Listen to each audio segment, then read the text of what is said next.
Welcome to Free to Disagree's Communal Sense podcast. My name is Amanda MacDonald, and today we're going to have Brent Wilkerson and Trey Connor talk a little bit about revisiting socialism and some land ownership arguments, as well as some anarcho-communism. It's going to be pretty interesting. But before we get started, make sure you go over to our Facebook and like our page, and go to our YouTube channel and like and subscribe. It's Free to Disagree, Amanda MacDonald. Thanks. So you recently read a book that you'd like to discuss? Yeah, it's called The Bible. It was written by God. No, it's this book called On Fire, The Case for the Green New Deal by Naomi Klein. And as we were kind of mentioning off camera, it sounds like a case more for like a specific policy thing to, get America to be more green. But actually it mostly is a very large, wide lens look at market forces and how market forces have attempted to solve the climate problem, and ultimately the thesis is market forces cannot solve the climate problem. Only, a mass social movement, let's call it socialism, is really capable of addressing the problem we're facing, especially on this scale. So my question then is, at least from my perspective, it does look like we are making progress currently with what we're doing now. But what you're saying is it's not enough? Right. So the book outlines, or at least as I was reading it, outlines three sort of streams that we have in terms of solving the problem. There's the stream of where are we going and what is that going to look like? Like, what is our current trajectory, even including the ways we're solving it? Mm-hmm. What is the trajectory we've tried to put ourselves on historically? What have previous agreements and protocols and accords tried to put us on? And then ultimately, what do scientists recommend we do, and what is the goal that they want us to achieve? And the problem with sort of the gains we've seen, especially as applied to market forces, is they still have us on this trajectory that we're heading towards, which is what a lot of scientists are estimating to be 4 to 5 degrees Celsius increase by the end of the century, right, which in their estimation would be very bad for how we've sort of organized the global order, and could in fact probably lead to its collapse as we know it. How so? So what we're looking at is massive ecological catastrophe that results in sort of mass political radicalization. And I think sort of a case study in how this has been operating is actually taking a quick glance at how far-right governments are now starting to react to the climate crisis. Because in the past, it's usually been the talking point of either downplaying it, saying it's not happening, or saying, mankind isn't causing this problem. Denying it altogether. Yeah, and I think at this point, they've sort of realized the political unviability of this line, because it's kind of very easy to sort of, tie someone to the money interest that's causing them to say that, and then point out the actual science. So now they've taken sort of a much more interesting, a kind of scarier stance, where they do recognize climate change is happening, but they've sort of created a defeatist plus fascistic way of looking at it, which is, all right, the climate crisis is happening, it's too late, we can't do anything to stop it. So what we need to do is protect our nation from people who are now going to try and come in due to, mass migration that may be caused by both political instabilities and of global warming. They're saying that, well, it's going to happen and there's nothing that we can do about it. So basically it's like doomsday. All right, get ready for it and just give up. It's not inherently doomsday. It's more that we have the resources to protect ourselves. Like, we live in a good geographic region, we have all this agriculture, and we have access to a lot of things. It's effectively like the rich person trying to avoid the calamity of the outside world, only the fascistic element of that is now we have to keep people from coming here. We have to sort of forego our responsibility in terms of how we conceive of human rights, and in essence ensure the continued survival of our nation at the expense of other nations, a kind of zero-sum view of how resources are now going to operate. But that's assuming that that people would come to America. Well, why would they come to America? It's something that's sort of again, that the right wing has picked up in regards to how migration has currently started to operate. Mm-hmm. For example, in the Middle East, there's a lot of things going on, climate change not being the only factor. However, climate destability has caused a wide amount of droughts in that Sahara Middle Eastern region that has caused a wide amount of immigration that, for example, European nationalists have picked up on. Like, European nationalists don't just talk about, like, Syrian refugees. They're also talking about, like, the Lebanese and North Africans and whatnot. And the growing fear is like, all right, back in the day in 2014, Merkel allowed all these immigrants to come in, and we weren't a fan of that. And with this coming crisis where these dry areas are now being subject to more drought, and we're still in the generally fertile part of the world as well as the wealthier part of the world, they're probably going to want to come here, for one, to avoid, the droughts, but then number two, to sort of take up some of that social welfare. Yeah. And so that's sort of the stream that the right wing has picked up on, like the far right. This isn't like a generally conservative thing, but echoes of it are starting to show up, I believe, in America. I've noticed that it is starting to spread, that whole like anti-immigration thing, the Eurocentrism. I've noticed that starting to catch on with a lot of people, and it is spreading to America, but you're right, it is definitely in Europe, especially with all the immigration and the refugees fleeing. Yeah. But what I've always thought is that was more tied to war and then people fleeing war instead of it being tied to global warming with droughts and stuff. Right. So it's not necessarily that climate change is causing people to just up and leave their houses, but it is a very large contributing factor to the destabilization of those nations. For example, the droughts that we see, especially in North Africa and the Middle East, have resulted in increased conflict over resources. And increased conflict leads to increased internal displacement. That increased displacement leads to mass migration. And especially in, like, for example, Central America, that's something that we've sort of seen to begun seeing the process of, especially in regards to, like, immigrants fleeing to Mexico and then from there, like, coming here. So, in fact, Mexico is actually facing its own quote-unquote illegal immigration problem, which can be tied to, in fact, Mexico does a lot of the deporting for us because they also don't want people from, say, Central America coming into Mexico. And I think this all ties into how market forces have effectively failed to answer the solution. Because this is just one of the reactions to the problem, which is like, obviously nothing is happening that is helping us. So one reaction, as is often the case in destabilization politically, is a turn to, like, fascism. We're not addressing the problem itself. We're simply putting a Band-Aid on all the problems that are arising from it. And fascists are able to recognize an overarching worldview that recognizes these Band-Aids, these Band-Aid solutions aren't solving the problem. We need to, behave more unilaterally so as to prevent these forces from affecting us. Interesting. And so the book says that the solution is then the Green New Deal.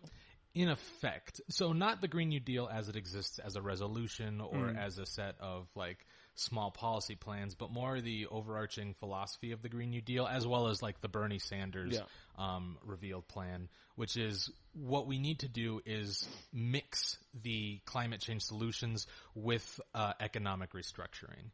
We can't just attempt to do things like carbon taxes or emissions taxes or carbon trading or Paris Climate Accord, like, goal setting, because the end result is usually something that falls back on the working class, and the working class can't foot the bill, so they revolt, and then the action's undone in its entirety, which, if we want to go into detail, is exactly what we saw happen in France with Macron's attempt at creating with the a carbon taxing and stuff. Yeah, because the problem is, when you do a market solution like that, where you try and, like, cap and trade and do carbon taxes with how the top corporations who do the emissions are operating, they're not going to want to foot the bill for that, because I mean, the whole point of a company is to, sort of profit. Yeah.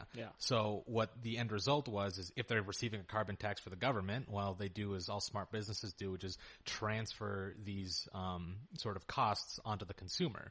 The end result being now that the consumer has to pay way more for, like, gasoline, and that makes their own individual lives much more difficult. So they're going to rebel against, whatever forces are going to be making their lives more difficult. So the end result was, Macron wants to implement this carbon tax to reduce emissions.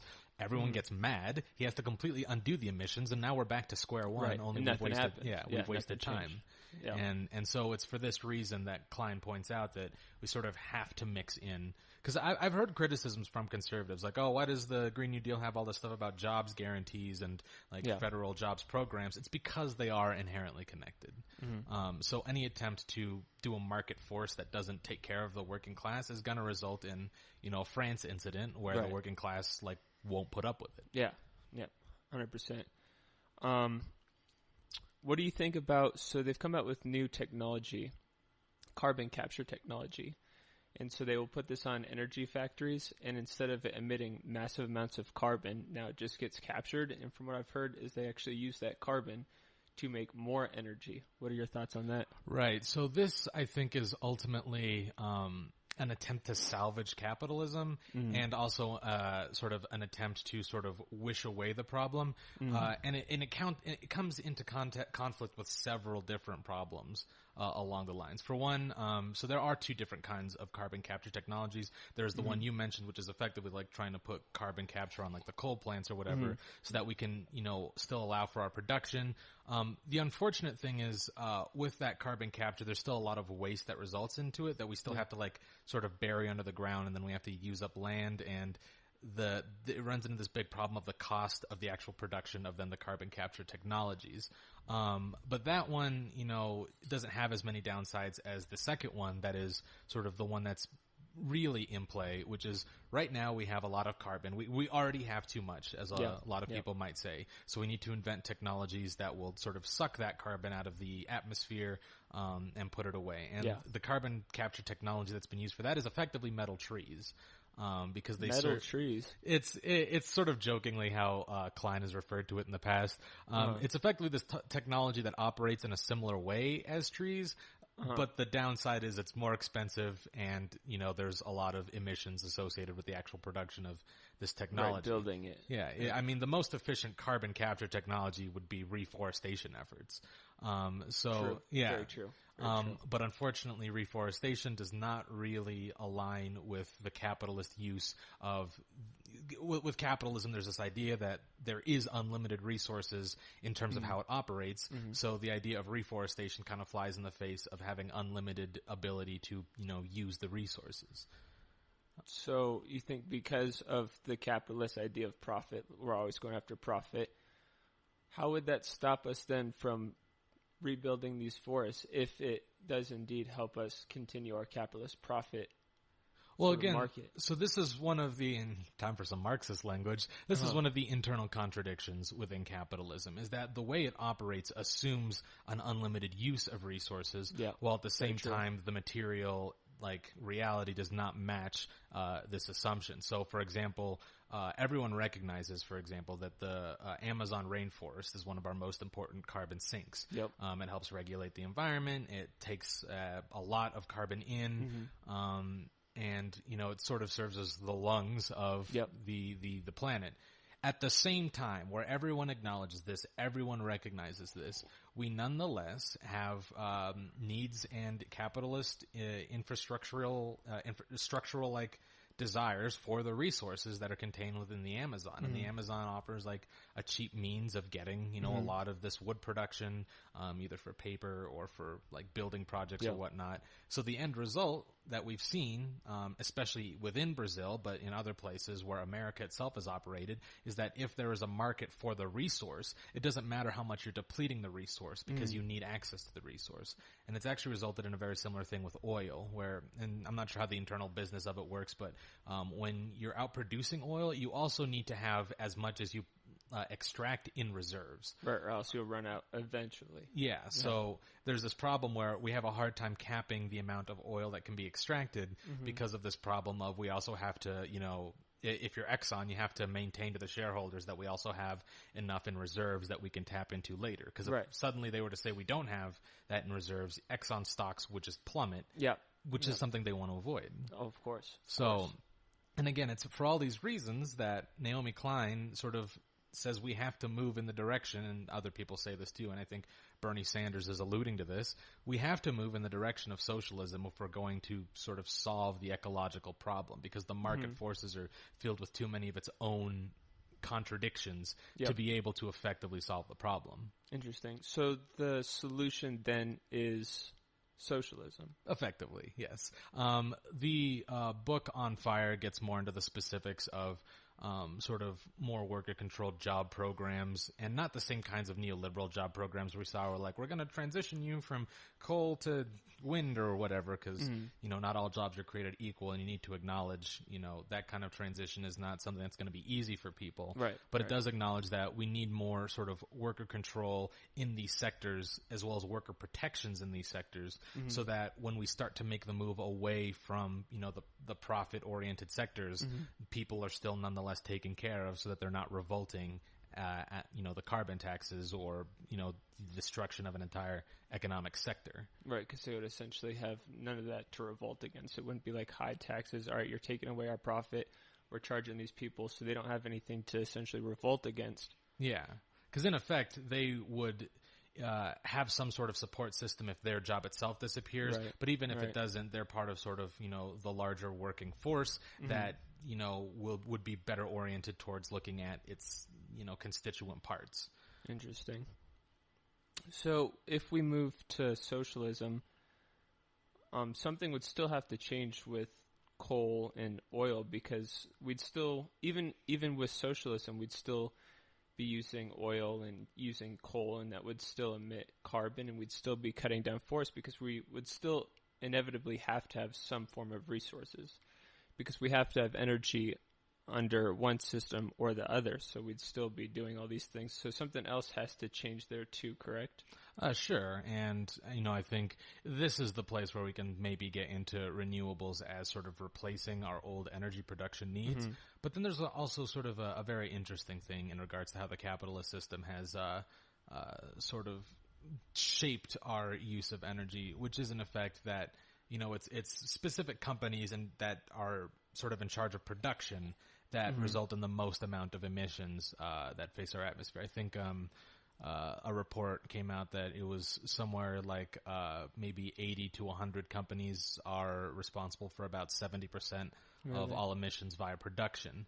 And that right there is already a huge chunk of the problem. Right. And if we can lower sort of the production amount, which in a capitalist society, since production is sort of revolves around bulk rather than, specific non-seasonal production needs, we can already sort of see avenues for cutting the total emissions before we even get to the change in our energy production.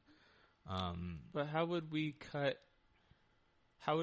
emissions without cutting use? Because we're still going to be using energy. Like, we're still going to be driving cars, turning on our lights, cooking with the stove and stuff like that. And this uses up energy.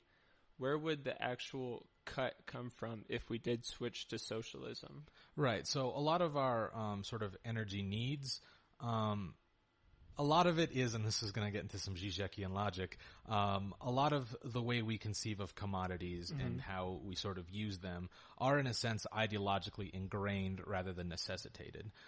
So a lot of our ways, like a lot of the things we purchase, for example, that, create all these emissions in their production, like, plastic toys and, Coca-Cola productions and whatnot. Right. All of these things are sort of being sold to us via an ideological machine that wants to propagate its continued, selling or placing in the market. Profit. Yeah. So already with a change away from the profit motive, which depending on what strain of socialism you want to go down and how quickly that occurs, already there's sort of a means of, reducing this massive overproduction of things that ultimately serve no material purpose and barely serve an aesthetic purpose. However, and I think more to the point that I think you want to get at is, how do we change our whole energy system? I think at the moment, a lot of times when we talk about how to convert our energy, a big problem is sort of the cost of the conversion, the cost of replacing everything with solar and wind and then converting our cars to electric. And ultimately, this whole problem of cost sort of once again falls into the trap of, capitalist market economics. Like, how much will this monetarily cost? When you have a government state power, how much can that government afford things? And then how will this affect the markets that will be disrupted by all these problems? And I think socialism has is the only sort of ideological system with a wide enough lens to be tackling these things at the same time, because a lot of their motivation is moving away from like the bulk production of things to sort of the production of things as is only really needed by the worker. And if you're like me, where you're of the more anarchist strain of communism, sort of the idea that you produce something to only put it into the commons, so you're not really producing it in bulk, knowing that a lot of it's going to go to waste, but rather how much are people using of it. Meeting just the demand and nothing more. Right, and again, demand itself will also be shaped by new ideological modes, where rather than trying to be sold things, just what are people, after? What do they need? Yeah. Right. You said something that I wanted to ask and have you talk more about. So you were saying that with Coke and plastic toys and this producing all this for profit is a capitalist thing. So if we switch to socialism, just out of curiosity, would we then get rid of, like, say, producing all these Coke, all this Coke and all this plastic toys, or would we keep that still? Well, it depends. I think a lot of it really does depend on what the world ideologically is going to look like in a post-capitalist society. People still enjoy things. Like, we still enjoy Coke. In fact, pretty much everyone enjoys Coke. So I imagine if there was, like, a truly deep desire for it, I think it would still be produced. For example, in third world countries, for example, where Coke gives people Coke as a industry gives people the means for producing their own, it's still very popular. Like in my mom's home country of Seychelles, which is kind of flip-flops between socialism and social democracy. They have quite a few Coke plants because everyone likes it, and you can sort of produce it locally. And, just depending on, the means by which you're producing it, you can also probably produce it safely without too many emissions. So in terms of, like, luxury goods, I don't think those are going to disappear under socialism, but something that you might see as a reorientation of how they're produced and the quantities in which they're produced. So it's all about. So you're saying we can produce Coke, for example, in a different way, but currently the system that's in place incentivizes us to produce it one particular way. It incentivizes us, and this is sort of the capitalist business model. When you're a big enough business, you're incentivized to produce things in bulk, which you then sell in bulk. And this does result in effectively a lot of waste as well. This is something we see in fast food. They produce much more than they can sell, and they end up just throwing the rest away. You've now wasted a lot of production. The resources you've gathered to actually do the producing, you've also wasted those.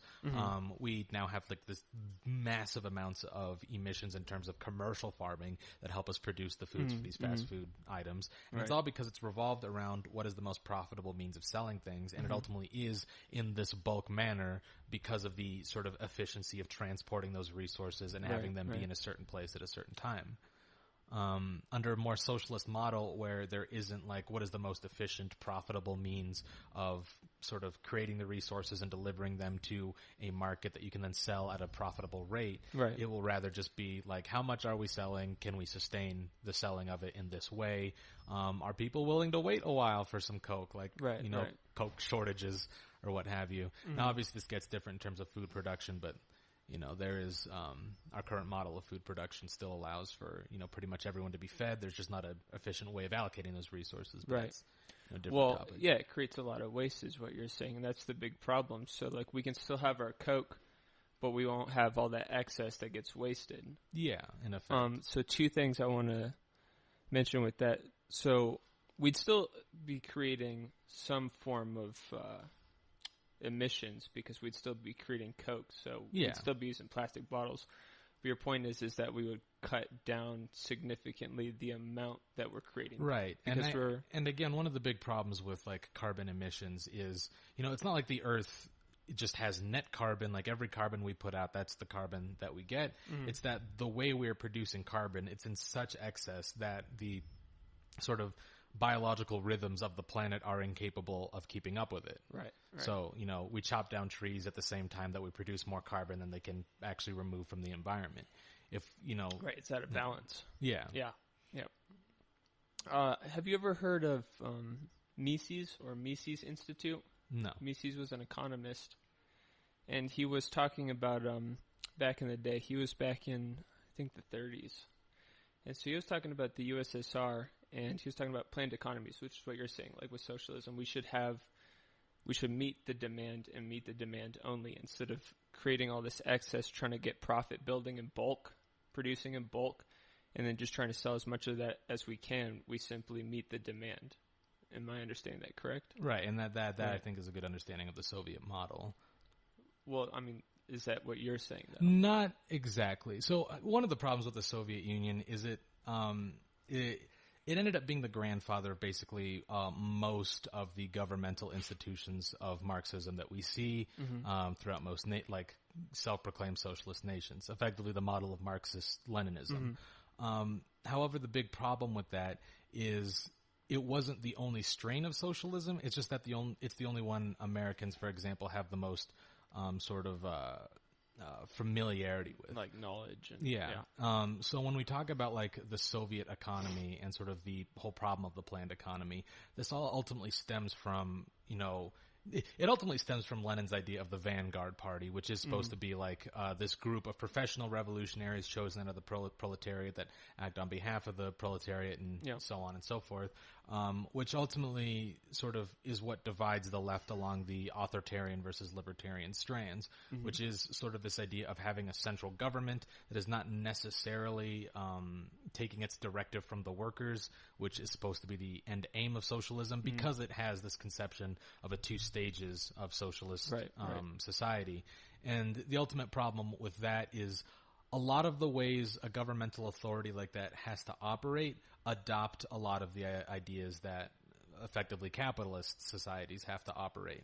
This is actually something that is most evident, I'd say, in China, where a lot of people who are critics of it have come to calling it like state capitalism, where the government attempts to sort of control market forces via socialist directive. But since the government itself has some detachment from the actual workers, in the case of the Soviets is because in like 1917, the Bolsheviks sort of dissolved the parliament and then eventually would not allow the Soviets, like the actual like workers' democratic communes, to have a vote in the government. The end result being when you have the separation between the people and the government, and then you try and plan the economy based on what you think the needs are.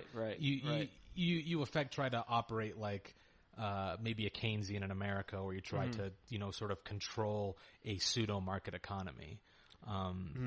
So I think alternative socialist systems, like something you might see in Rojava or Zapatista, Mexico, where the government itself is minimal, but the workers are sort of in control of the economy, that allows you to do something where you do produce only according to the needs, because you yourself are among the people who need things, and you're producing what you imagine the need is as a member of the community. It's similar to like small scale farming, where like the farmers produce as much as they need for the community and with some excess to hold off, and that number tends to be accurate because the community knows how much food it needs.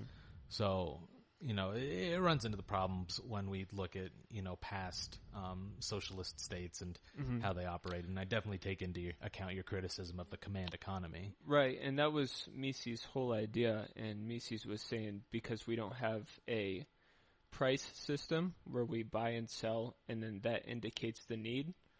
So since we don't have any sort of profit, and profit tells us how much people need, and okay, we cut it down or we raise it up, we build more or we build less. Well, he was saying with the USSR, I don't know if this would apply to Zapatista and others because, as you said, it's a little bit different. Right.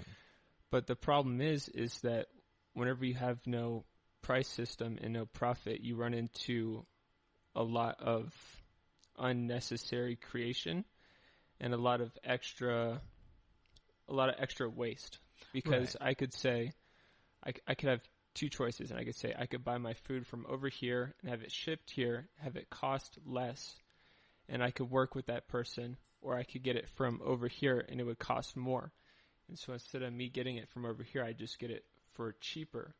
But if you have no price system, you have no way of saying, okay, we can go this route because this costs less, or we could go this way. And so you just have this guy produce all this and this and this. when it could have actually been far more efficient to go to the other guy, but you would have never known that it's more efficient because you don't have a price system. It's not a supply and demand. It's just, hey, make this for me, when it could have been far more efficient due to the price system to just go this route. And so we create all these extra inefficiencies and wastes. Right, and this is ultimately like one of the big problems with sort of the concept of like the centralized socialist economy that we saw under Marxist-Leninism, is this problem of when your government directives do come more from a centralized top that responds to what they perceive to be market trends at the bottom, you end up sort of producing things retroactively. Yeah. And your production model is not really, it's not reflexive in a way that's fast enough to meet up with the actual demands of, the people, which is why, you will then have to encounter two solutions to this problem. One is to find the reflexive model that still operates from the top down, and ultimately this is a more scattered form of pattern under capitalism, where the business owners, through their like pricing and how market trends are affecting the bottom line, can then determine the allocation of resources. Correct. Or the alternative, which is rather than having it be top down at all, you sort of have economic decisions centered at the bottom, which was sort of it's the case in Zapatista, but there's not much resources I can point to you to look at how their economy operates. So I'll probably have to look at something that's going to be endlessly familiar on the show whenever I'm around Catalonia in Spain, where when the workers sort of are in charge of all forms of production, the efficiency with their production tends to go up because they can respond to the local needs or sort of the unified party needs, depending on how much they need to produce, based on how much other people need, just in terms of the allocation of the resources. And in fact, some parts of revolutionary anarchist Spain ended up seeing sort of the actual doing away with currency, because at that point, currency no longer had to serve as the medium by which to determine the need of something. You just ask your neighbors how much you need, because we've been producing, so we've got all this stuff. So yeah, I agree with the assessment of the Soviet command economy. I mean, it's among the reasons I wouldn't consider myself a Marxist-Leninist. Right. And I think it ultimately stems from, how America has viewed socialism has been through this lens of Marxist-Leninism, which runs into a whole heap of problems that sort of demonstrate the internal contradictions of having an authoritarian government versus, attempts at market economics. So can you expand more on what is the difference between Zapatista and his form of, I guess, socialism, we'll call it, comparatively to the USSR centralized government socialism?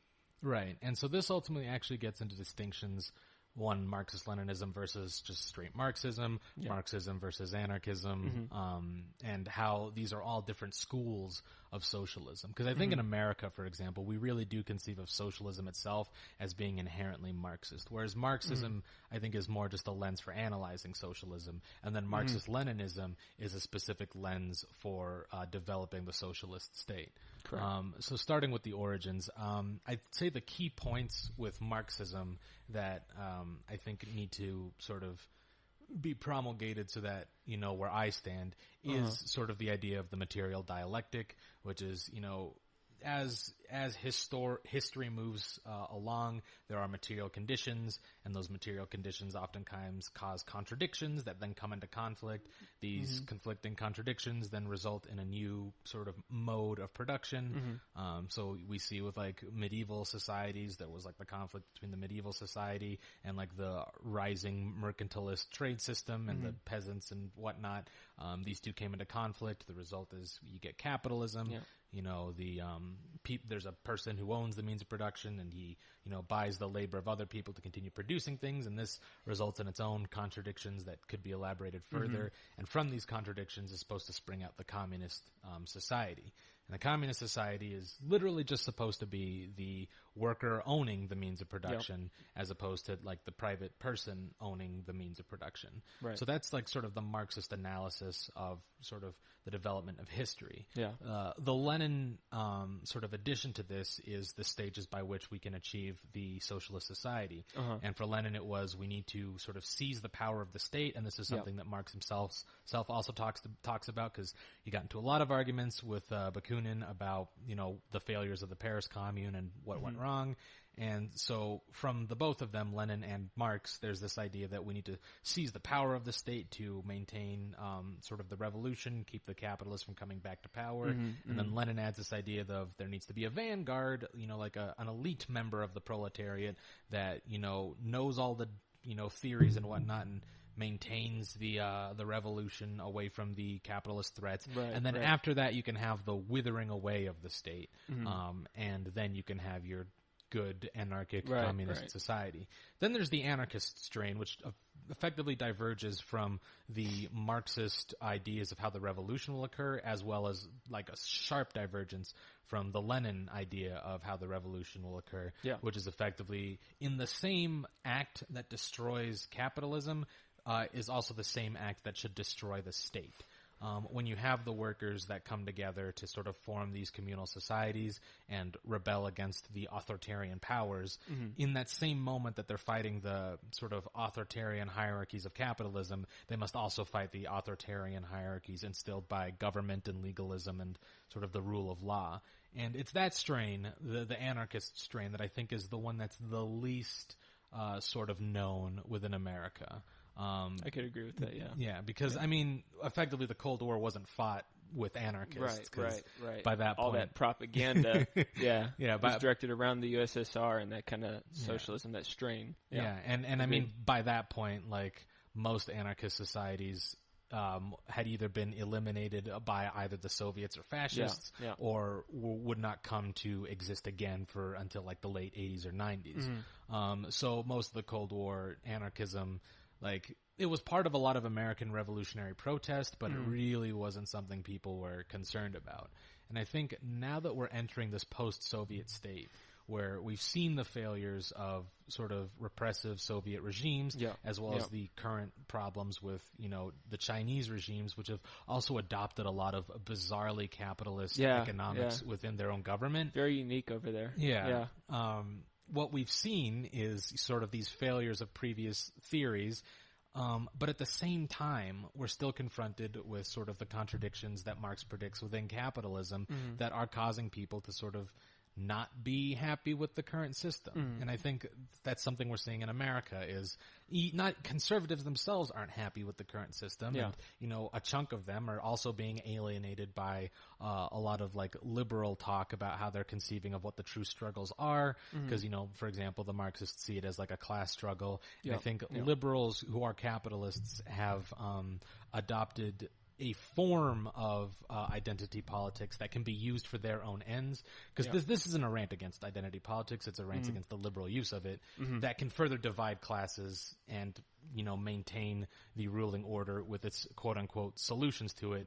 And quite a few of people, I think, in the center and on the right have been alienated by this language that I think might push them towards fascism, which offers an overarching like way of saying this is why things are bad.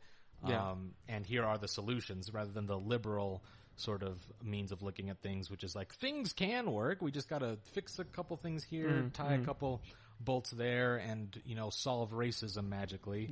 And since it doesn't offer a means of, understanding the material realities we're in, I think ultimately leads us down the path of, once again, we either get to pick socialism or fascism. Right.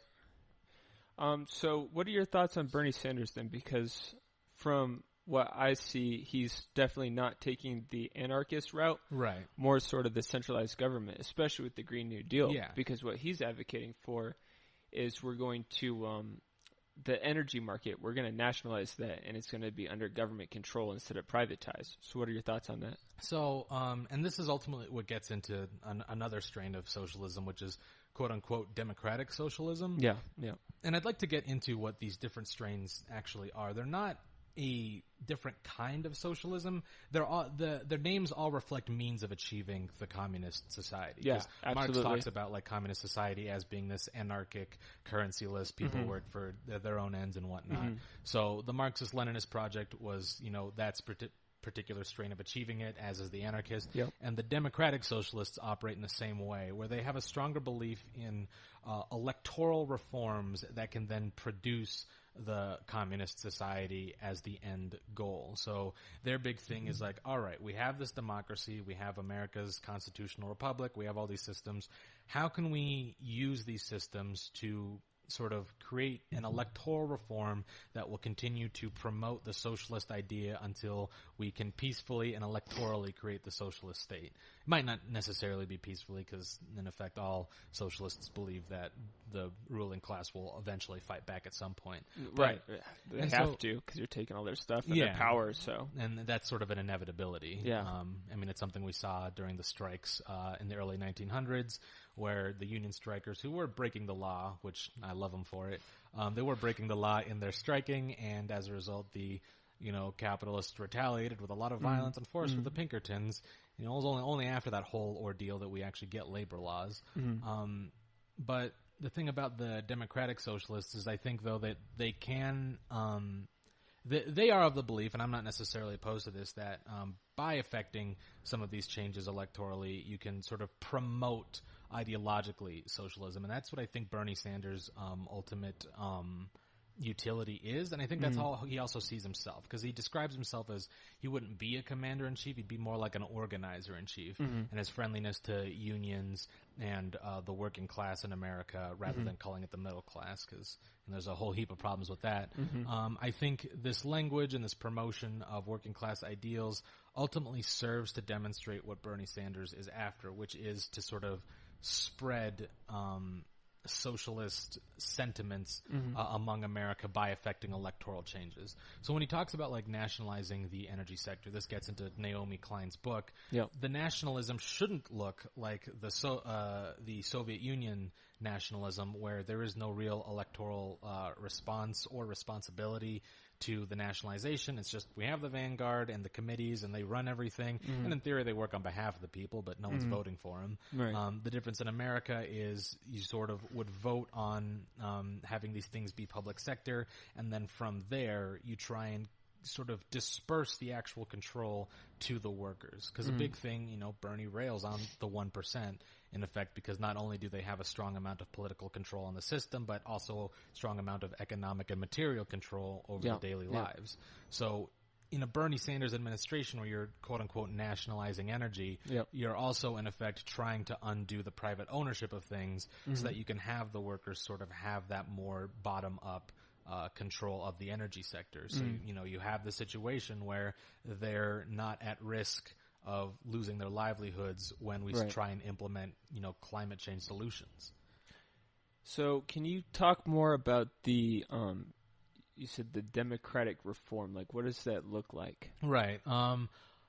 As I've seen it through at least some of the democratic socialists in Congress, a lot of it is sort of trying to promote fertile grounds for more socialist political and social movements. Like one of the examples I've seen is like very strong relation to the AFL-CIO, which I think is like the biggest like union in America. It's like a collection of all the workers' unions in America for the most part. I haven't heard of that. Yeah, it's Bernie talks about it a lot because he, tries to work a lot with unions. And a lot of what democratic socialists, I think, in America are trying to do is sort of push back against like the Reagan era reforms that saw a lot of the deunionization that occurred within America, and attempts to promote collective bargaining within our economic sector. So like in the Reagan era, you saw like the complete demolishment of the airport union, for example, or the airport workers union, that then saw in America this sort of cascading effect of unionization becoming less popular. And then like in the early 90s and mid 2000s, you had all these right to work laws that effectively made it much harder to unionize, because now your boss had much greater power in getting rid of workers. And alongside this, you also have across the pond in the UK with Margaret Thatcher, her like strong crusade against the miners and the union people in England. And so I think the goal of the Democratic Socialists is to undo a lot of those reforms and then start promoting the power of the unions within America so that there is a strong political force that is made up specifically of the workers of America as opposed to sort of disparate people looking for, policy things that they think would be good for them. So you're giving them power in the workplace, so not just politically, but by unionizing them, they have not just political power, but then you change their power into direct, here it is in the workplace, you have power. And so, because that's ultimately one of the big problems that pretty much all socialists have with liberalism. And this isn't liberalism as in like left wing, but like liberalism as in the overarching like American liberal experiment, which is, as liberalism sees it, the only sort of way to affect change is through electoral politics. If you don't like something, try and vote on it, get your representative to do something. Any attempts to go outside that system is bad.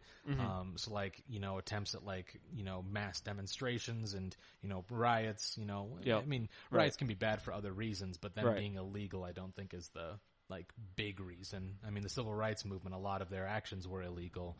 And it's true. Very true. And, this kind of resulted in, Martin Luther King's, for example, just abysmal approval ratings among most Americans because of this belief in the American liberal system. And so I think with the Democratic Socialists and all socialists in general, we recognize like, well, there's more to, sort of the ability to affect our lives than just like this structured political organization where you try and vote on something, you ask your representative, you work with a system designed by like Lockeans.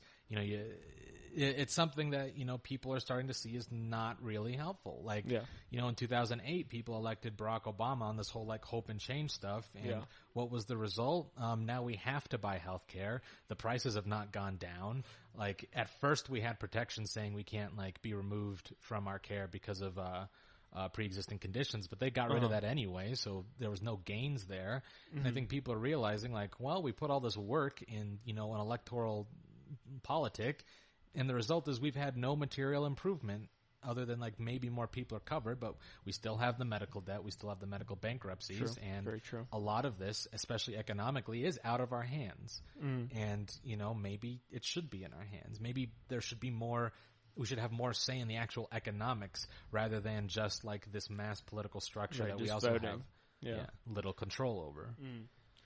Well, would you say that we would have less control if we nationalize these things? In America, I think nationalization would not really be a solution. And so you have to look at the specifics of what someone talks about when they say they want to nationalize something.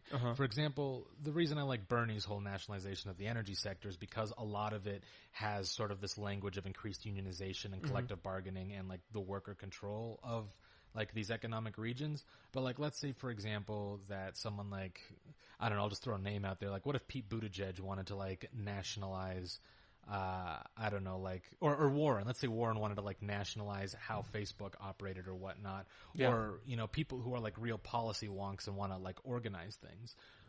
The end result, like the big problem with that kind of nationalization is it still believes in this liberal system. So any change you wanted to affect in that system would once again have to be through electoral politics. And in between election cycles, you really don't have control. So you're back to the situation you had before with the market economics, only now the thing that's been nationalized might be slightly more in your hands, but not really. Because, I mean, look at the EPA. Everyone in America recognizes that we want to protect our national parks, we want to keep the air clean and all that. And in effect, we can vote on the people who will then decide who gets to be in the EPA. However, those elections happen like once every 4 years. And then once they're finalized, we can't really do anything about the people that's in the EPA. I mean, look at how mad people got over the net neutrality decision under Ajit Pai's administration. With that much like anger directed towards it, how on earth did that get passed? It shows we have no real control over it. So I do fear just like straight nationalizing something, especially under our current system. It has to include with it a method for then having continued like worker control over the thing that becomes be able nationalized. to check the people in control of it still.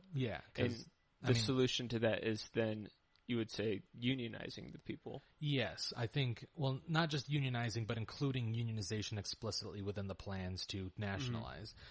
Because, I mean, this is ultimately the problem with the administrative state as it was born out in the 1940s. You know, this is part of the New Deal, and there was sort of this new philosophy that was coming up, which was the government, like the president and Congress are supposed to promulgate the will of the people to sort of these administrators, and then the administrators affect it.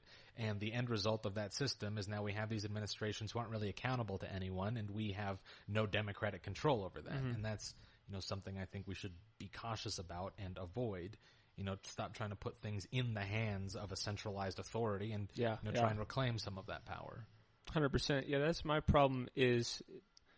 That's my problem with nationalizing everything for sure. Is it's transferring way, way, way too much power, because as is right now, I mean, I don't like the government having power. I think that we should minimize the government and then let that be that. But if we nationalize, then we're really opening up the door to, in my eyes, at least a sort of authoritarian government, because then they have the means of production, they have control, they're in charge, and there's nothing we could do about that. And I think, though, ironically, this results in a double-edged sword, though, which is if we want to do nationalization, we have to do it right. But then there also is the counter tendency of like, well, you know, the government has all this authority and this power and this monopoly on violence, so let's reduce it.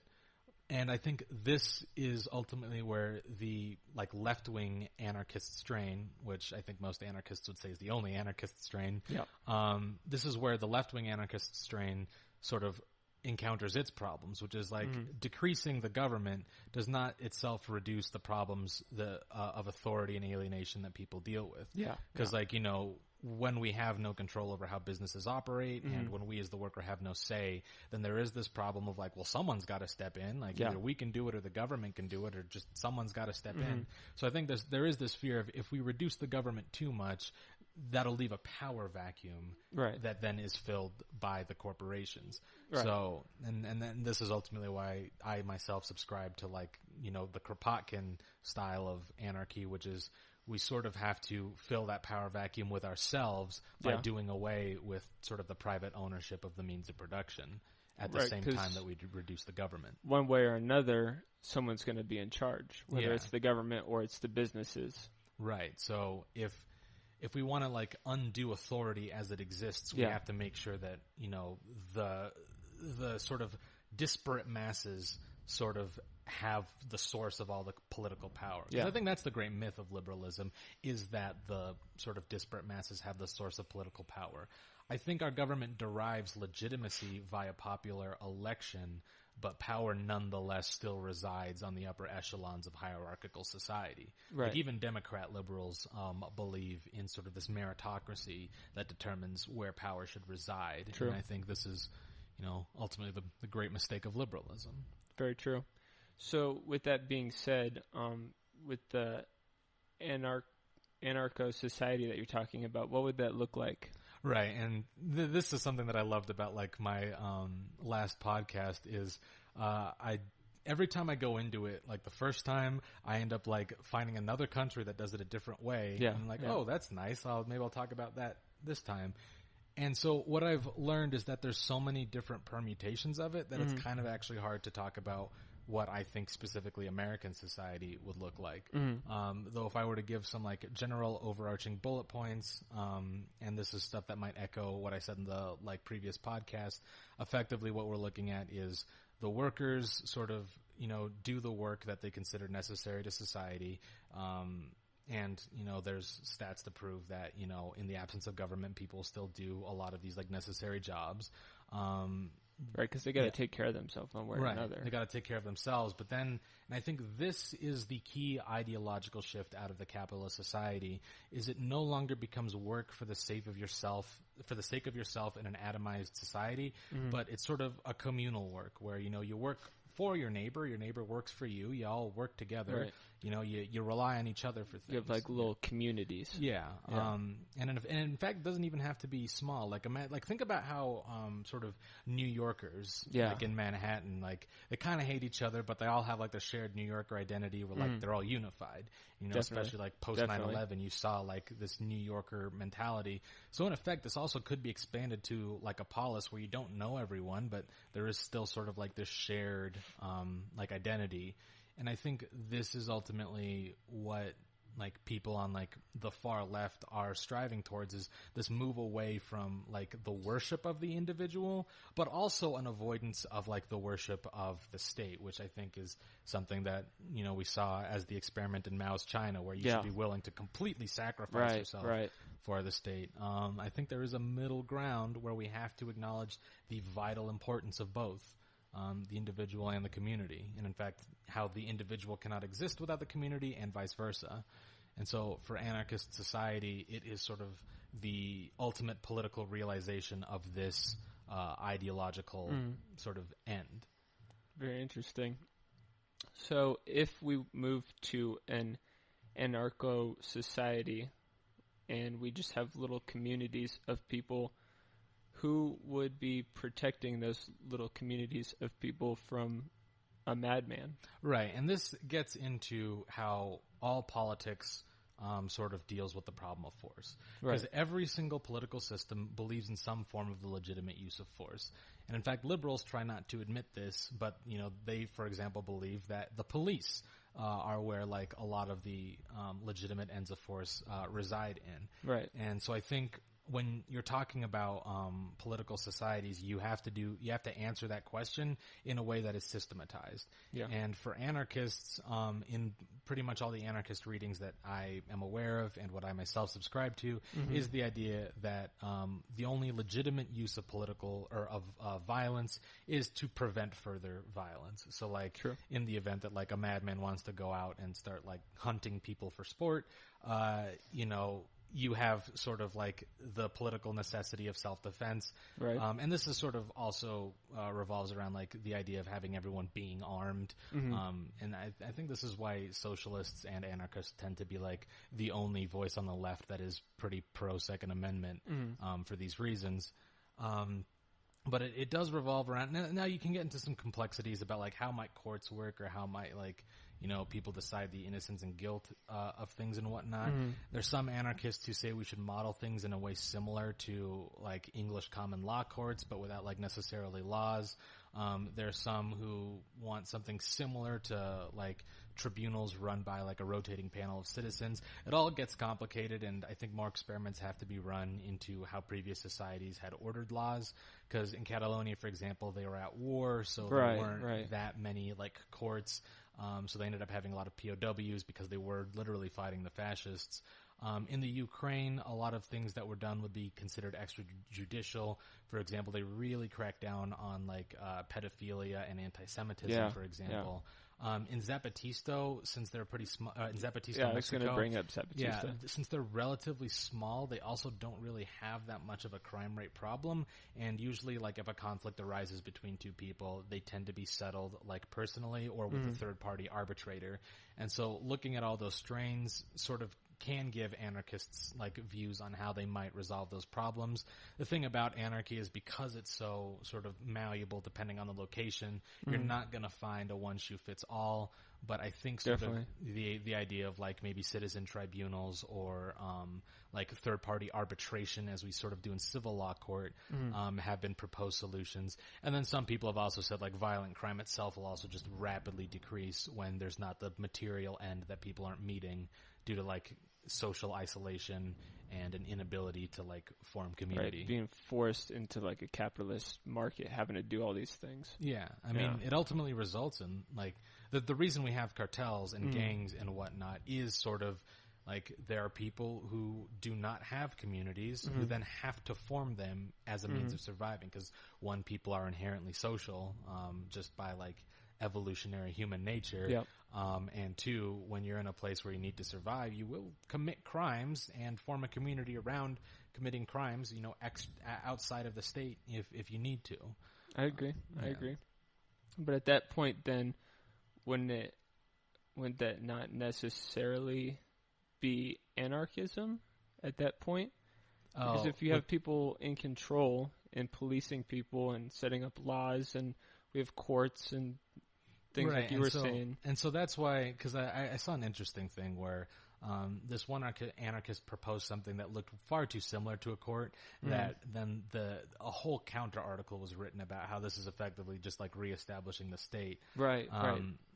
Nonetheless, anarchists do try and hold that, like, policing, for example, should be done akin something similar to, like, neighborhood watches rather than, like, a full-on police department. That there shouldn't necessarily be laws other than, like, the no use of violence to attain other ends. And that deciding problems among aggrieved parties is more about, like, in what way can we, like, amend the problem that has occurred rather than, like, the British common law system, which is what are the ways this has previously been solved and how should we arbitrate it. And again, the comparison I give to this is sort of like the pre-court arbitration that often occurs, where you get two lawyers and you get the aggrieved parties and then you get a third-party arbitrator, and they don't necessarily agree to something that is within the bounds of the law, but they agree to a form of arbitration that both parties can agree on, or like negotiate it in some way. And that's how most things, like in terms of civil court cases, are solved, because most people try not to go to court. And so if that's already how most things are solved, then I imagine it can be translated pretty easily over to anarchism. The difficulty then would be how to solve problems when there is like this mass disagreement. And you know, all systems are going to run into their problems, but I do think that one, like, once divorced from like the violence of the state or the needs of the law, can result in more, I'd say, efficient solutions to the problem. So let's say, hypothetically, just theoretically here, if we're in an anarchist society and I personally want to start hoarding up private property and resources and goods, who's going to stop me? Right, and so this actually gets into the distinction between the anarcho-communists and the anarcho-capitalists. Right. The anarcho-capitalists, of course, sort of being the pariahs of the general anarchist movements. In the anarcho-communist society, there also is the interplay of ideology and community that, in effect, is to prevent private property.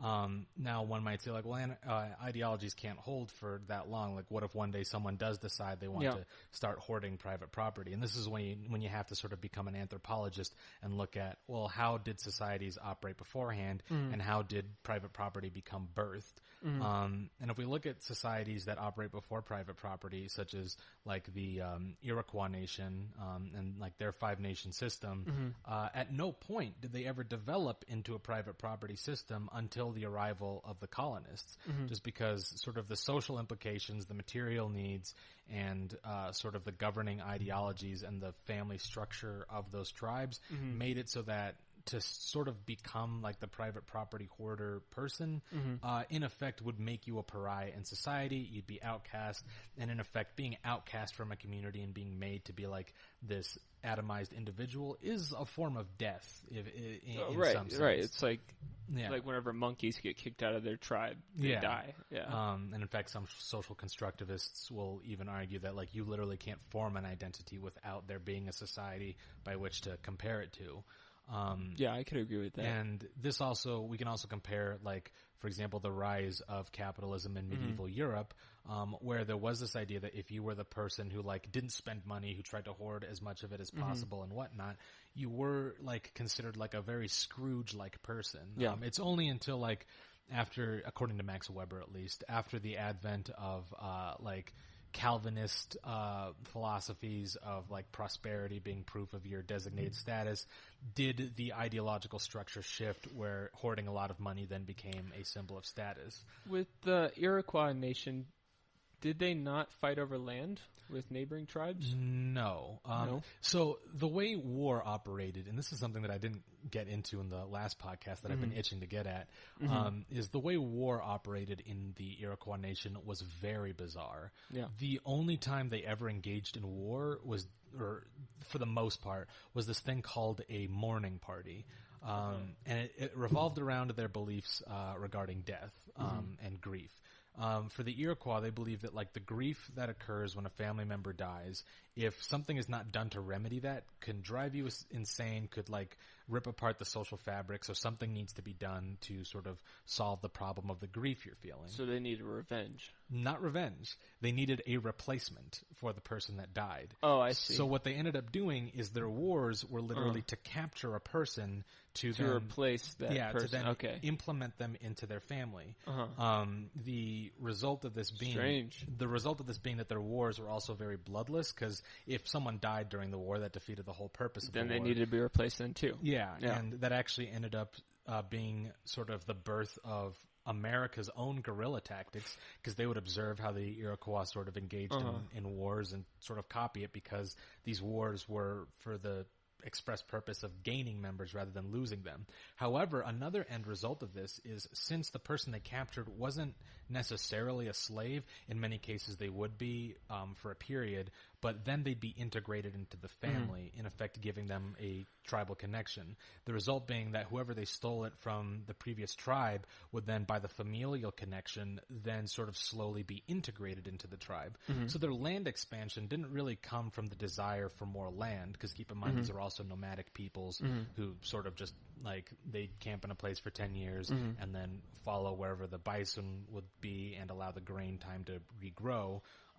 But their land expansion would result from these familial connections where, after a certain point, the person they kidnapped becomes integrated into their family. There's now a connection with the other tribe that they can now share. Interesting. So, like, their form of conquest, it's very far removed from the Western context. So, if I'm understanding what you're saying correctly, is that private property and the acquisition of that is largely ideological, in the sense that it's not our nature, but it's something that we simply subscribe to. And so if we eliminate the ideology behind it, we wouldn't have that conquesting, taking, and private property. So it's not that simple, because, and this is something that I sometimes fight against, like, Marx and the left about this, but then sometimes I agree with them. There are people who hold that there's a concrete human nature, and that like we have to design systems that, you know, account for this. And then there are people who say there's no human nature, and that human beings are perfectible, and that you can make the ideal person. I am of sort of the view that there is some form of human nature that is a bit weak and is very malleable in a lot of ways. So there are some things that people simply won't accept. Like we saw a lot of, like, you know, riots and protests in the Soviet Union because of people, like, starving or not having access to things, or not having, you know, freedom, because I do think a lot of people yearn for at least some control over their lives. So there's, like, you know, some sense of, like, a universal human nature. But then at the same time, you can look at societies that operate so, like, vastly differently to almost say that, because I think the belief that a lot of people have is that private property is itself natural, which is something that I would then disagree, because I think hardly anything is natural. So this Iroquois sort of system of no private property, I think, is sort of our immediate, like, that's the thing human beings tend to go to in pre-capitalist society, but that itself is not inherently human nature either. Right. Notice how in capitalist society we do have a very strong attachment to the idea of private property, to the point where we fear that, like, a tax on private property would mean we don't get to, like, have our own toothbrush.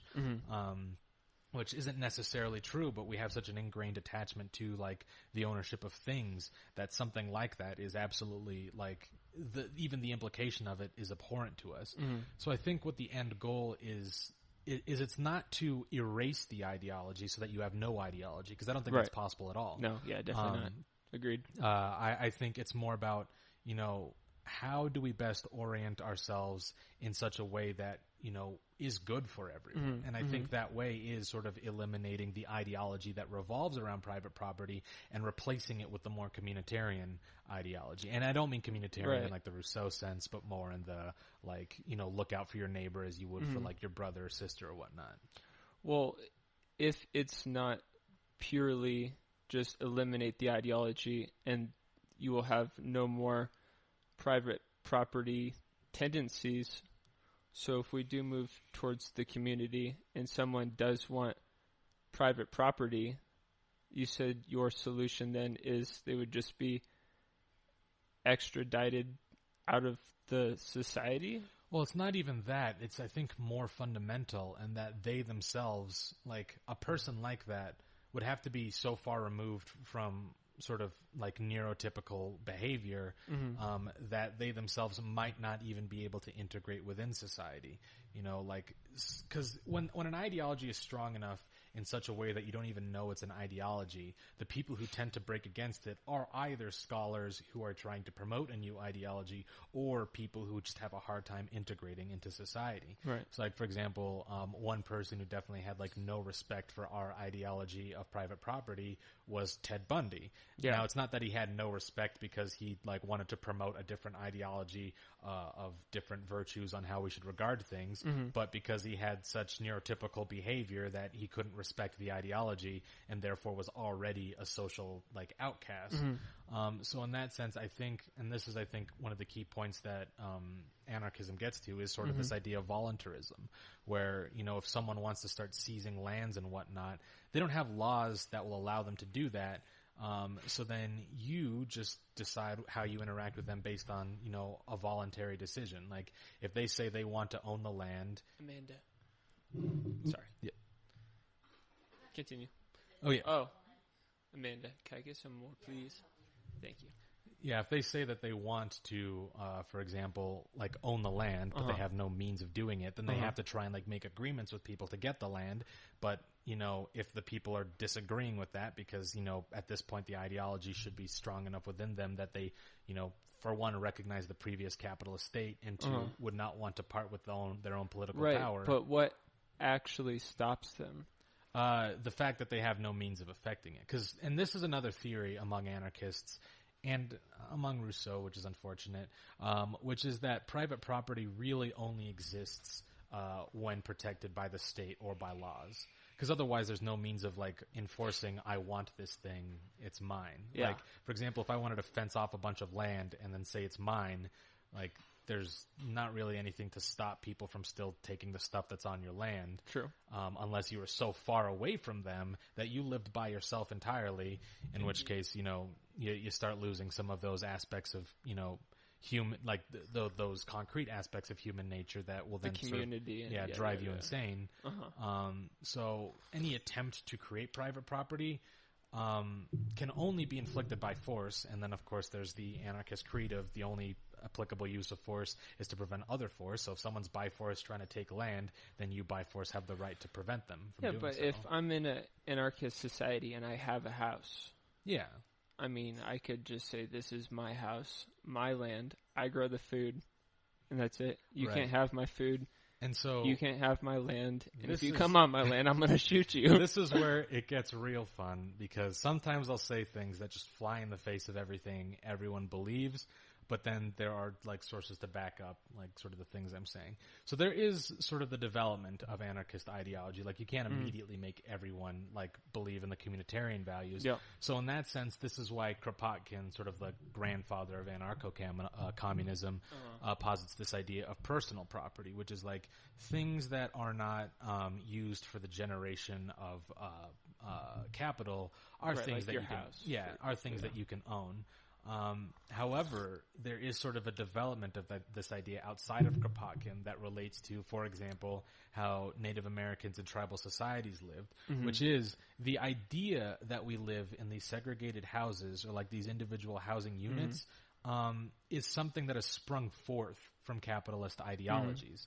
So there's a book, I can't remember the title, it has Longhouse in the name, I'm going to find it afterwards. There's this wonderful book that details the transition from Native American longhouses, where, like, everyone lived together, into sort of the atomized single housing units post-colonization. And this book sort of outlines how, like, alongside the development of capitalist society into this previously communitarian society, it is then reflected in the architecture of their houses. So in the example you've given, it's sort of presupposing the idea that we naturally live in these, like, single housing units, but anthropologically that development has sprung about more recently via, like, capitalism and private property. Well, so now I'm not saying that it existed before capitalism. We had it in where we had kings and Vikings and stuff like that. And so that's why I wanted to make the point that it effectively sprang up from, like, ideas of ownership and of the state and of, you know, stratification of society.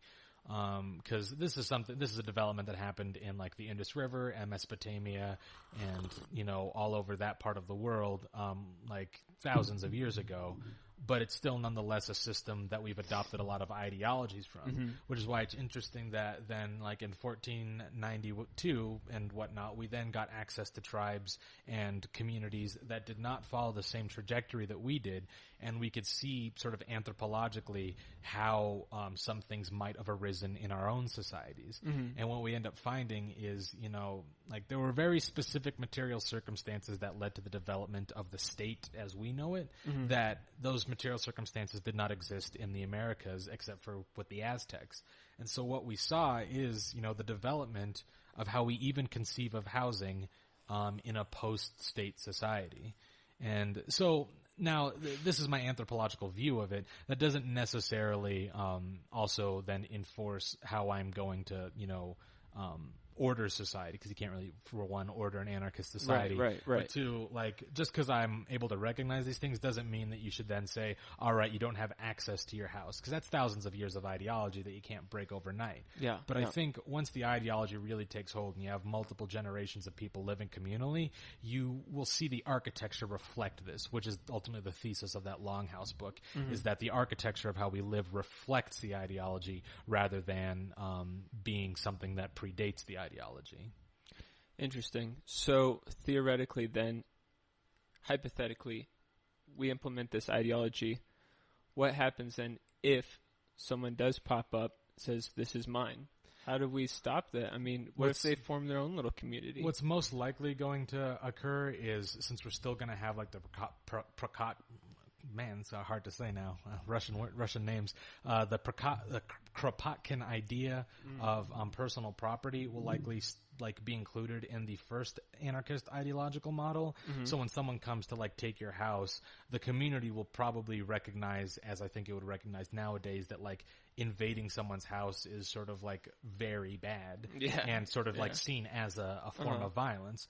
So in effect, not only will the person who lives there be able to retaliate with their arms, but the community will likely come to their defense rather than the person who wants to claim ownership of their house or wants to claim access of their house. As the ideology develops through multiple generations, the what I imagine is like the attachment concerning single house living may start to evaporate, and then people may ease up and start to, you know, develop more longhouse style architecture. Because again, the architecture will reflect the existing ideology. So if the existing ideology is very recently post-capitalist, you're still going to have capitalist remnants and, you know, pre-state. Right. It'll take a long time before we transition into that. And so a lot of it is about how the community is going to react to like transgressions upon other community members, because no one wants someone to like invade their house.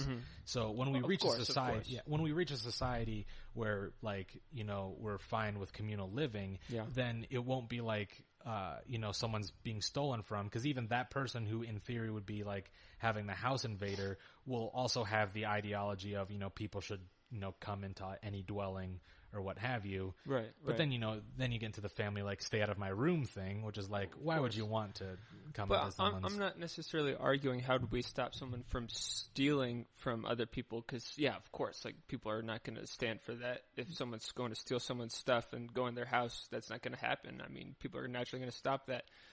What I'm saying is I own a house and that has a farm. And then communally, I'm supposed to give up my food, and we share the food. I play my role in the community, yada, yada, yada. But I have my family, and one day I say, I'm tired of these people. These people are ridiculous. I'm not giving you guys any of my food. You're cut off. And at that point, I go into a sort of private property. This is mine. I own this. I own the means of production. I supply to my family and nobody else. How do you stop that? And what I'm getting at is I don't think you can stop that without some form of overreaching government control of sorts. Right, and so I would then pose the question, how does the farmer decide which land is his and which is the community's? Which is the thing he's working on that goes into the communal stockpile, and which is the thing that they work on. Because the way anarchist societies have developed, especially in Catalonia, is it wasn't this problem of individual farmers like one day deciding to join a commune. It was there were the individual farmers who then hired out all these workers to sort of in a large-scale way work on the fields, and then when the anarchist revolution came, the workers collectivized, and the farmer effectively like all right, well, I feel there's some implicit threat if I don't like give into their demands. Right. I'm, going to go ahead and collectivize the farm. And in fact, with Catalonia, it was actually a pretty interesting way of doing things where if a farmer wouldn't collectivize their farms, the Catalonians would just not work with them. Like, as in, since, we're producing things that you would want, like, water and coffee and all this, like either commodity or food stuff, if you don't collectivize, you have access to none of it. And so then quite a few farmers ended up collectivizing because of that, because they wanted because of the market pressure, essentially. Yeah, not even market pressure, but they just wanted to participate in the community in general. Though also market pressure, because if they can't, access the rest of the economy, then there's no point. So in this way, it wasn't really much of a problem of these individual farmers, because by that point, and especially as it is in America, most farms are owned commercially. Most land is owned commercially. Now, with the, let's say we have an instance where there is a specific farmer who only wants to work his amount of field and then feed his family. There's sort of two ways you can look at it, which is like, if he's small enough, then he should be able to just like feed his family and not need to contribute to the stockpile. Right. But then another way to look at it is like, again, where does he place the limits of the land ownership? Because one of the big problems about land ownership is it takes out a limited resource. And by removing that limited resource, taking it out of the commons, there is sort of the threat that if everyone else does that, then the community won't have anything. Yeah. So there's this fear of like prevention of like, all right, you can have your like piece of land, just, don't try and like take 5 acres and try and keep people off of it by force. Because if you respond by force, like saying we can't be like on a piece of land, then we'll respond by force because you're threatening our freedom of movement. Yeah, but that makes the other people in charge then. It doesn't make them in charge so much as it's them enforcing their like ability to be places. So like, let me explain that so it doesn't sound like just a bunch of nonsense. Absolutely. If, for example, the first farmer claims like say a 5-acre plot of land, and then says you can't walk on that land, right? And then it tries to enforce that through violence. He's in effect tried to promulgate a law that protects private property. There's no court to determine this law, but he is trying to act as his own state authority by saying you can't be here. Whereas like the pre-state authority thing is that anyone can be anywhere. We have freedom of movement. We can walk on the land. We should have this ability. It's communal land. Yeah. Yeah. So his attempt to remove it from the community, one, could be seen as a theft in an attempt to sort of remove the land from the communal ownership. It can also be seen as an attempt to establish a form of hierarchy, because he now tries to like stratify society by claiming ownership 100%. of these things. And the people have a right, like in a sense, right as we can conceive of them, because an anarchist society might not have our classical conceptions of rights, but the community has a right to not accept this sort of invasion of their land, or attempt to take things from them, or attempt to establish a unequal hierarchical authority. It's in effect almost like Lockean in the sense that, someone who tries to curtail your liberty literally believes themselves to be above you. So someone who tries to like enforce where you can go literally believes themselves to be above you, which is a huge faux pas in a non-hierarchical anarchic society. Well, I would respond and say that is exactly it already, because if I'm forced to not be able to say that this is my land, already there's a hierarchy, and there's people saying you can't do that, and they're, in a Lockean sense, like you said, inhibiting on my liberties. So now I can't say this is my land. I can't say please don't go on my land. I can't own this. I can't do this, and I can't do that. There's already a hierarchy there. There's those people telling me what I can and can't do, and at that point it's no longer anarchy, but I've now lost some of my liberty to essentially own personal property or private property. Well, so again, not all restrictions are hierarchical. For example, me saying you can't murder me is not like hierarchical. True. Sure, I'm promulgating like some form of authority by saying you can't murder me, but at the same time I can't murder you, because of the equality of our existence. So when the farmer attempts to like take land, that is the original sort of trespass upon like the idea of the equality is, I am sort of putting myself above you by saying I can have this and you can't. The response that you can't take this is more akin to the response of you can't murder, which is, we can't do this, you can't do this, you can't proclaim your authority over us by segregating us off from this parcel of land that was not yours to begin with. Now, if he's occupying a certain space, you know, as a community ought to respect that space just because everyone in the community is, in theory, ideologically predisposed to respect each other. But at the same time, that does not necessitate that each member of the community is given unlimited ability to do things that would, in effect, put themselves above the community. Right. So in the same way that I want to uphold equality by saying you can't murder me, I can't murder you, it would also be upholding equality by saying you can't just take something that once belonged to all of us. Right. So it's like elevating the collective above the individual. So it's not that it's elevating the collective above the individual, but rather it's elevating one individual over all other individuals. Because when something's held in common without the enforcement of state, that effectively means everyone has access to it, no one has a right to it. When someone tries to then take access from it, they're putting themselves above every other individual who had previously not had tried to take it themselves. So that, in a sense, is sort of like an individual who acts against all other individuals. Because, again, the community is not enforced by the state. So it doesn't put the community above an individual because the community itself is just a collection of the individuals, which is, again, a way to reconcile that whole individual and community as equally important.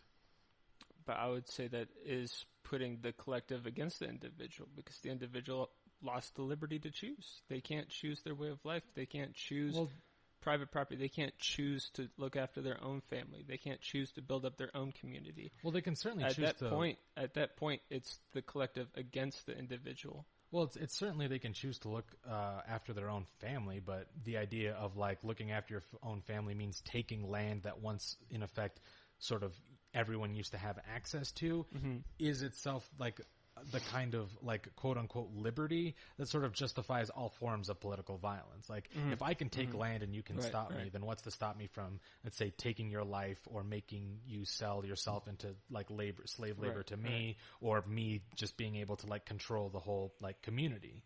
Like if you give one person the power to start like taking things like out of the commons, then you're in effect like allowing them to sort of trample your liberties. Yeah. Because once it's removed from the commons, you no longer have access to it. So every individual that would have like had access to it, all of a sudden has lost the liberty to that land. Yeah. So I would say that again, in that situation, the person who wants to take the land is the one who's curbing everyone else's liberty for the sake of their own. So I would say it's curbing everyone's liberty. You take the land from everybody. Yeah. Well, so if no one owns the land, because this is the difference between like having a state community versus just an anarchic community, is if there's no like state, then the land is already owned by everyone, not because like everyone owns it, but because no one owns it. So you all have access to it. When someone finally owns it, it's not an attack on the community, it's an attack on every individual who previously had access to it. Because there's no state community. Right. I get what you're saying there. Yeah, it's like you're essentially stealing from everybody whenever you take that land. Yeah. Right. Yeah. And I'm saying it's already stealing because I want that land and it's given to the community. It's stolen from me. Yeah, I guess I ultimately will just have to disagree with it was stolen from you because it was never yours to begin with. It's no one's to begin with. So to take ownership is to then, that's the first act of stealing. Because you can't steal what you don't own. Right. Or, I mean, that's the only way you can steal. You can't, like, be... I get what you're saying, yeah. You can't have something stolen that was never yours. Like, if Amanda steals that tree after this podcast, like, it wasn't a theft from me. I don't own that. It's not mine. No, I get what you're saying. Don't steal that tree, please. It's very nice aesthetically. My whole idea is just that we have the right to property. And I think the Constitution, if I remember correctly, someone was telling me when it said you have the right to life, liberty, and the pursuit of happiness, initially it was the pursuit of property, and then they changed it to that's happiness. The original Lockean principle. Right. And that's ultimately my biggest disagreement with Locke is this conception of property in such a way as only relating to the individual necessarily... it's not that he created the system that led to our ideologically stratified individualist society. Rather, he was a product of an already stratified ideologically individualistic society. Right, and that led to him to produce this. His writings reflected his material time, which is why I've never hated Locke. Like, for one, I do like his ideas on equality, but for two, I feel like a lot of his writing it comes from the ideological sphere he was in. Right, it's a reflection of where he came from. Yeah. And so I think the problem is the ideological sphere that presupposes property is a thing that exists, and that's the vital thing that must be protected.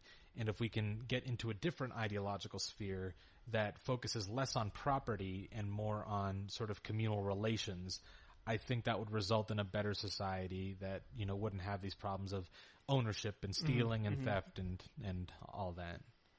Yeah, I kind of feel the same way about Marx. Like, I respect him, man. He is brilliant. It's ridiculous how smart he is. Whenever I read him, I'm like, oh my God, this is ridiculous. The surplus value, like, how do you perceive these things? It's ridiculous. So I do respect him quite a bit. I mean, he's really genius. I just have one disagreement with him, and it goes right back to what we were just talking about, the private property thing. Yeah. I think we personally have the right, but we already discussed it. But yeah, Marx, brilliant, absolutely brilliant. And he's actually really big in the psych community too, surprisingly enough, because what he's essentially discussing is human behavior. It's like a transaction and yada, yada, yada. So psychologists are really big on him because he's studying human behavior. And I think for that reason, Zizek sort of took the route of being like a psychoanalysis as a Marxist, which I think was an interesting development. Yeah, there's an interesting relationship between the psych community and Marx. So, all right, I think we'll wrap it up there because she's got to get going to work. She was waving her hand like she's got to get going, so we'll wrap it up. But this was a great discussion. Oh, yeah, absolutely. We really went in great depths with that. Nightmare to schedule, but I'm glad we got it to I work. know. It took forever, weeks, but great discussion. Yeah, absolutely. Cool. All right.